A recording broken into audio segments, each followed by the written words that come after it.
Здравствуйте, в эфире новости Осетии. Расскажем о главных событиях к этому часу. В студии Вячеслав Музаев, и вот основные темы выпуска.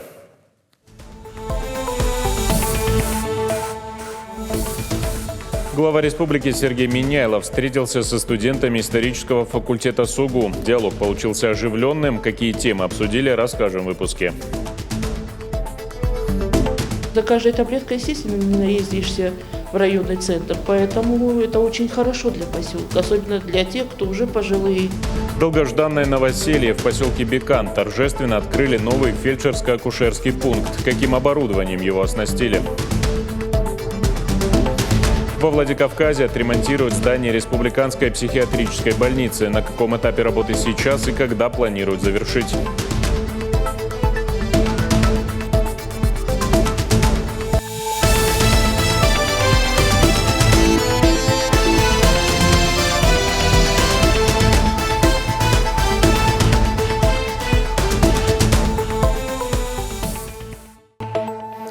Сергей Миняйлов вручил государственные награды бойцам добровольческих отрядов «Алания» и «Шторм Осетии», отличившимся в зоне проведения специальной военной операции.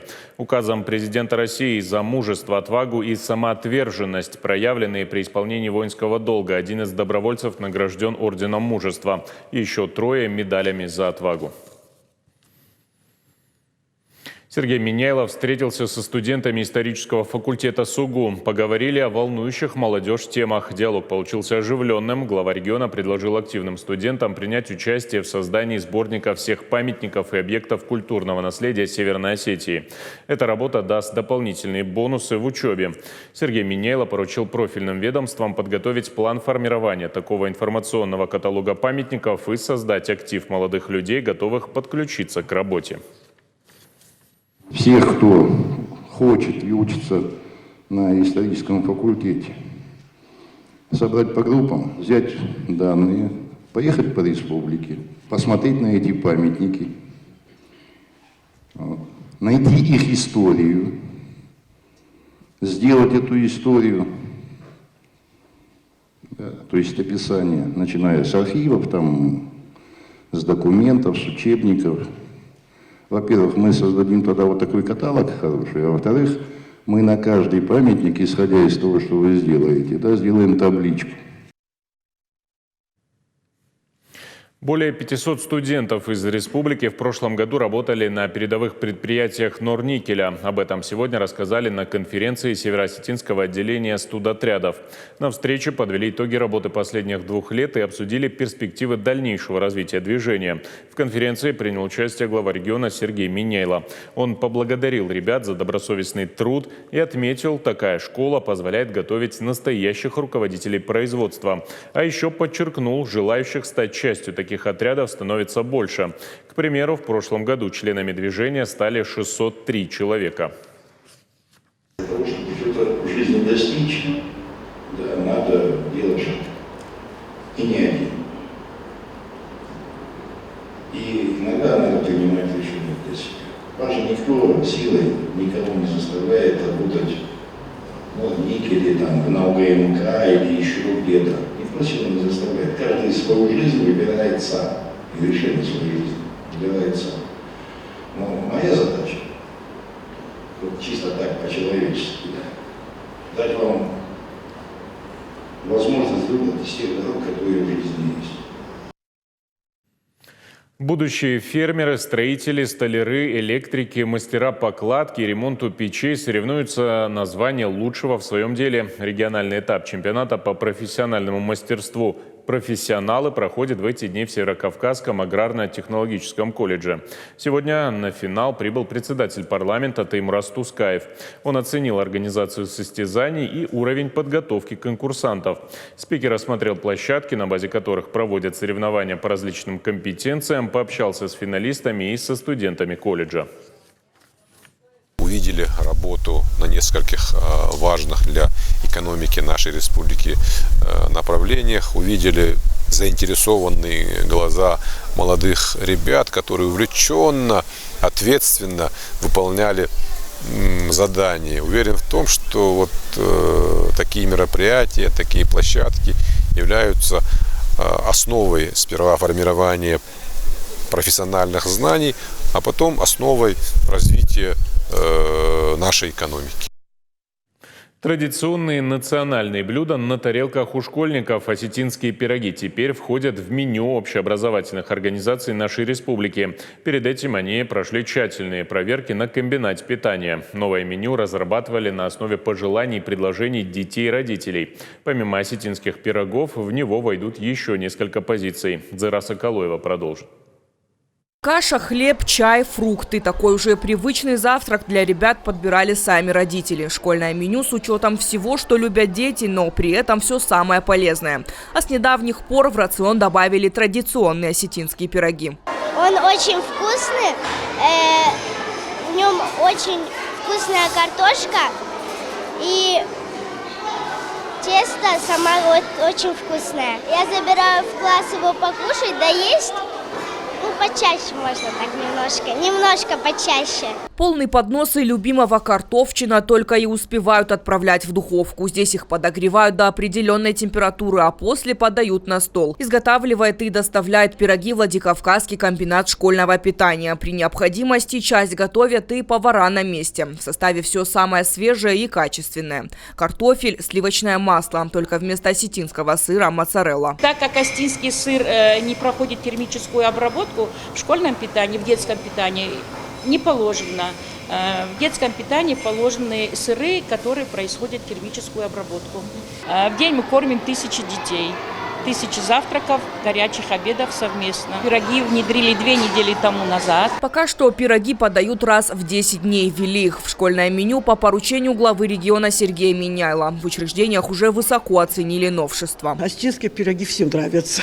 И взрослым, и детям. Национальный колорит надо вносить в питание. Ну, это только как бы новое, новшество. Ну, кушают. Неплохо кушают, я считаю. Школьному меню в республике уделяют особое внимание. Кроме того, планируют добавить и другие новые блюда. Сейчас в Северной Осетии порядка 53 000 учеников получают бесплатное горячее питание. Из них больше 40 000 учащиеся начальных классов. Зыра Соколоева, Алан Суанов. Новости Осетии. Новый фельдшерско-акушерский пункт в поселке Бекан готов принимать пациентов. ФАП там построили по нацпроекту здравоохранения. В торжественном открытии приняли участие местные жители, представители администрации и глава профильного министерства Суслан Тебиев. Подробности в материале моих коллег.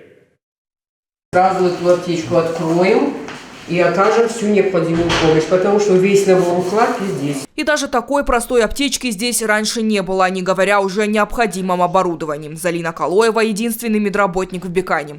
Женщина вспоминает, в таких условиях оказывать помощь было непросто. Теперь у фельдшера есть самые современные приборы. Для профилактики, для осмотров, для всего, для приема больных. У нас даже кардиограф, дефибриллятор. Ну, все, вот, сухожировые шкафы, ну, все оснащение. Мы все довольны. Стены в трещинах и плесени, а полы вовсе прогнили. Так описывают старый ФАП жители поселка. Говорят, в последнее время за медпомощью приходилось выезжать в район. Это было не совсем удобно. Здесь проживают более 200 человек. Новый фельдшерский пункт для них – настоящий подарок. У нас удаленность от любых поселков и аптек очень большая, в районе 12-15 километров.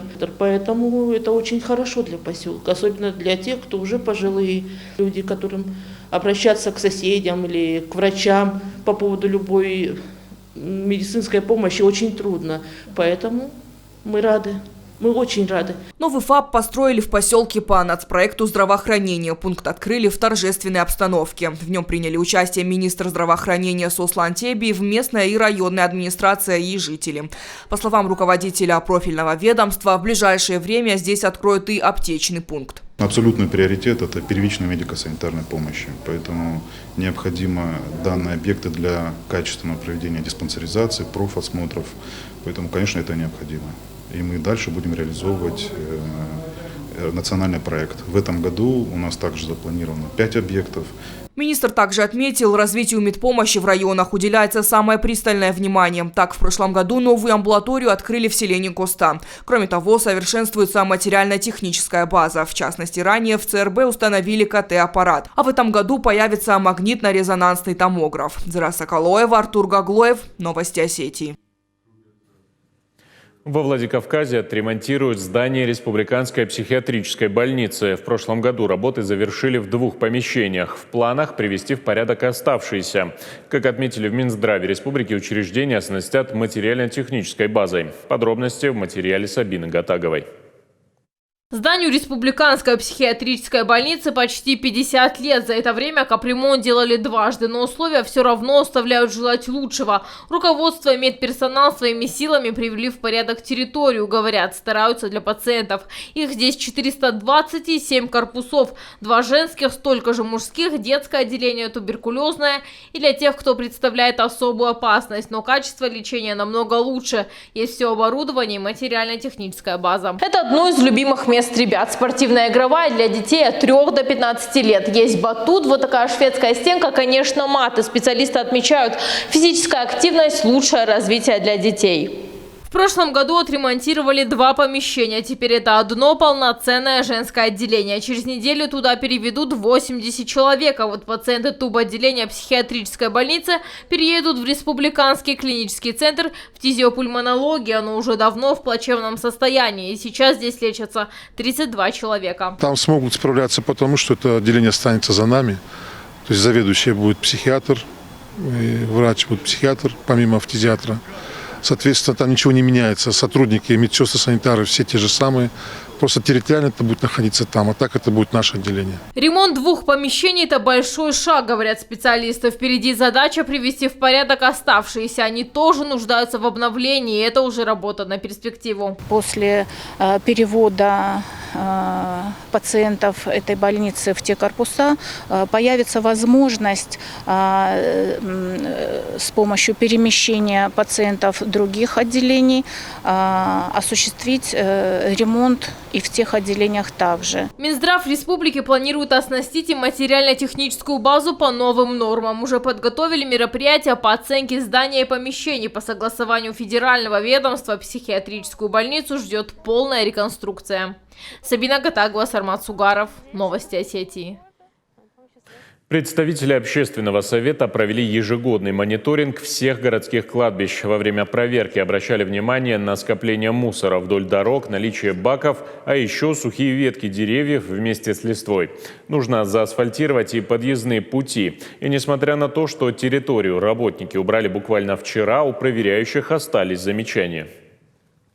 Сегодня мы проехали по кругу, по Восточному кладбищу и видим ящики с мусором по дороге, вокруг дорог. Значит, жители смотрят, убирают эти кладбища, и мусор сваливают прямо у дорог. И этот мусор не убирается. Это плохо. Совместное заседание сегодня провели Совет женщин Северной Осетии и Лига женщин Южной Осетии. Обсудили вопросы семьи, морально-нравственного и патриотического воспитания молодежи. Нужно привить подрастающему поколению ответственность за сохранение родного языка и обычаев народа. На совещании предложили создать единый реестр учебников национально-регионального компонента, пополнить школы художественной и научно-популярной литературой на осетинском языке. Молодежь будет участвовать в разработке этнопроектов, создавать сетевые мультимедийные продукты, приложения, электронные версии тематических бесед. По итогам совместного заседания также предложили создать единое информационное медиапространство Северной и Южной Осетии. Мне кажется, это та база, на которой строится любое общество. Семья, морально-нравственное воспитание, патриотическое воспитание. Мы все убедились за последние годы, что это то, что сейчас необходимо и срочно надо менять. Потому что влияние Запада, мы все убедились, и вот эти процессы глобализации ничего хорошего нам не принесли. Выставка агромашин «День поля Северной Осетии» проходит в Беслане. Порядка 30 единиц техники, которую каждый желающий может приобрести или взять на прокат. Оборудование для посева, полива, опрыскивания и обрабатывания почвы представлено на улице Фриева, 41. Это хорошая возможность для местных предпринимателей посмотреть новый инвентарь для полевых работ, отметили организаторы. Мы решили провести непосредственно в республике, чтобы она была более доступная, да, чтобы как бы весь спектр клиентов смог у себя здесь, в своей республике, то есть, посмотреть какие-то новинки техники. То есть не обязательно ехать куда-то за многие-многие сотни километров, чтобы посмотреть эту технику.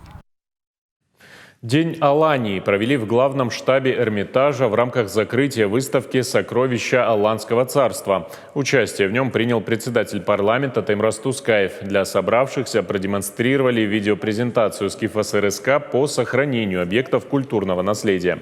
Реставрацию проводили к 1100-летию крещения Алании. Значимой дате был посвящен и масштабный межмузейный проект «Сокровища Аланского царства». Помимо выставки в Эрмитаже проводили научную конференцию, лекции, мастер-классы и даже фотокросс. На лекциях гости знакомились с богатой аланской историей, слушали стихи Коста Ахитагурова, смогли увидеть старинные танцы в исполнении вокально-хореографического ансамбля «Иристон», Санкт-Петербург. В этом году Росреестр отмечает 15 лет с момента основания ведомства. Специально к праздничной дате в Музее истории Горского государственного аграрного университета открыли выставку «Карта. Путеводитель для жизни». Что такое картография, уникальный архивный материал и, конечно, ценные экспонаты музея. На выставке побывала наш корреспондент Лидия Цахилова. Здесь, в отделе почвоведения и минералогии музея ГГУ, более 2000 экспонатов, геологические образцы, коллекция почвенных монолитов, а еще различные карты, которым по несколько веков. У нас сохранились карты, которые датируются 1874 годом, 1884 годом, 85-86 годами. Это рельефные карты. Здесь у нас имеются карты и гидроресурсов, и карта минеральных вод Осетии, и сенокосно-пастбищные карты у нас представлены. До революции в университете находилось реальное мужское училище, где готовили военных картографов и топографов. Сохранился даже уникальный экспонат – краткий очерк деятельности корпуса военных топографов. У отдела почвоведения и минералогии вековая история. У истоков стоял профессор Панков. В 1918 году появилась кафедра почвоведения. И ученые, которые работали на этой кафедре, основатель кафедры профессор Панков, он был учеником академика Докучаева. И они стали как раз-то заниматься составлением почвенных карт. Итогом этой работы была почвенная карта Северо-Остинской АССР, которая до сих пор является рабочим инструментом нашего Министерства сельского хозяйства. Картография, как известно, базируется на геодезии. Профильная кафедра существовала со дня основания вуза. Сейчас дисциплину изучают на специальностях землеустройство и кадастр и агрономия. Эксперты отмечают, сегодня геодезия переживает бурный рост. Значительные изменения в тех приборах и тех способах, при помощи которых осуществляются данные работы.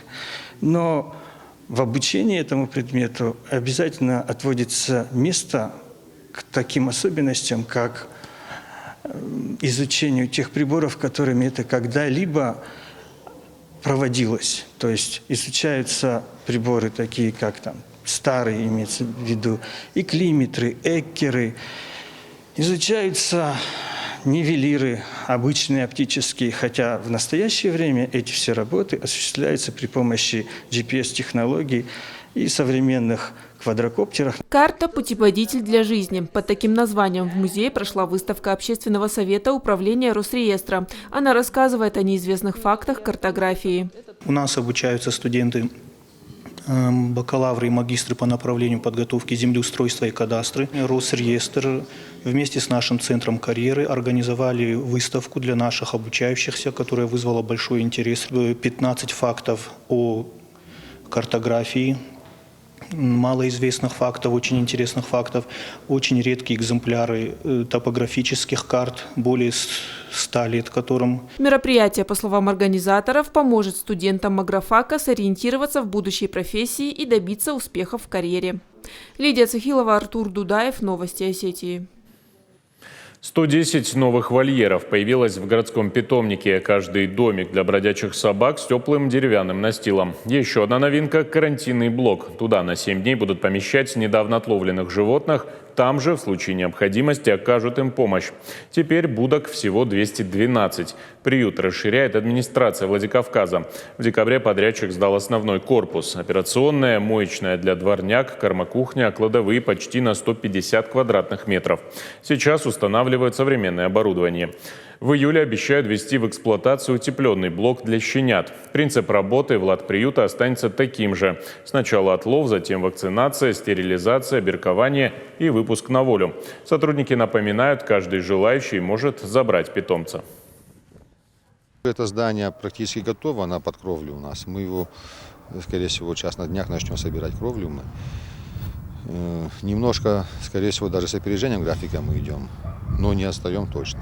То есть по проекту работ мы, я думаю, скорее всего, даже может быть раньше.